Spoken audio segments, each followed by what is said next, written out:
Hi hello నమస్తే welcome back to our channel. నేను మీ రాజేశ్వరి. అందరూ ఎలా ఉన్నారు? మనమందరం పై ఇంటి వారి పెళ్లి పిలుపుల్లో అబ్బాయి తరపు నుంచి వీడియోస్ అన్నీ మనము చూసేసాము.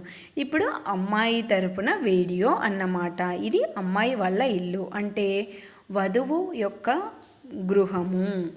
మనము ఏ పని చెయ్యాలనుకున్నా ముందుగా మొక్కేది ఆ బొజ్జ గణపయ్యనే. ఆ గణపయ్యను సకల శుభాలు కలగాలని, విఘ్నాలు తొలగిపోయి కార్యం ఫలించాలని కోరుకుంటూ ఈ విధంగా ముందుగా దీపారాధన చేయడం అనేది జరిగింది. ఇది వధువు యొక్క గృహంలో దేవుని మందిరము. ఇలా దీపారాధన చేసుకున్న తర్వాత వారి ఇంట్లో పెద్దల్ని కూడా పూజించుకోవడం అనేది జరిగింది. ఇక్కడ మీరు చూస్తున్న ఫోటోలన్నీ హాల్ రూమ్లో అలంకరించబడిన ఫోటోలు. ఇవన్నీ కూడా ఫోటోగ్రాఫర్ ఒక రౌండ్ వేసి వచ్చి మా ఇంటినంతా ఒక వీడియో తీసేశారన్నమాట. ఇక్కడ వధువు యొక్క కుటుంబం ఫోటో అనేది కూడా మనం చూస్తూ ఉన్నాం. ఈ విధంగా వాళ్ళ ఫ్యామిలీ ఫొటోస్ కానీ, చిన్నపిల్లలవి కానీ, వధువు చిన్నప్పుడు ఫొటోస్ కానీ అన్నిటినీ చూపించేశారు.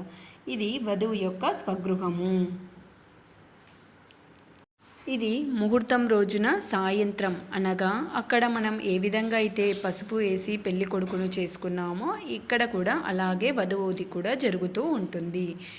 ఇక్కడ ఈ విధంగా ముందుగా అమ్మాయికి స్నానం చేయించిన తర్వాత కుంకుమ పెట్టి ఈ విధంగా పెళ్లి కూతుర్ని చేయబోయే వాళ్ళు చేతికి బట్టల్లో అందియడం అనేది జరుగుతుంది.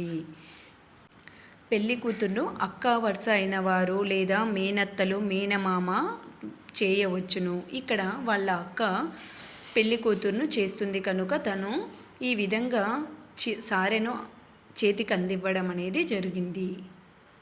ఇక పెళ్లి కూతురు రెడీ అయ్యి వచ్చిన తర్వాత ఇందులో ఆమెకి ఒడి నింపడం అనేది జరుగుతుంది. ఇలా ఈ కార్యక్రమాన్ని చూడటానికి చాలామంది బంధువులు వేచి చూస్తున్నారు.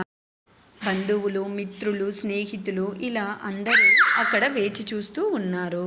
ఒడిబియ్యం పెట్టి ఇప్పుడు మళ్ళీ కళ్యాణ మండపానికి అమ్మాయి అనేది చేరుతుంది. మరో వీడియోలో మీరు ఆ వీడియోని చూడబోతున్నారు. ఈ వీడియో మీకు నచ్చినట్లయితే please like, share, subscribe our channel.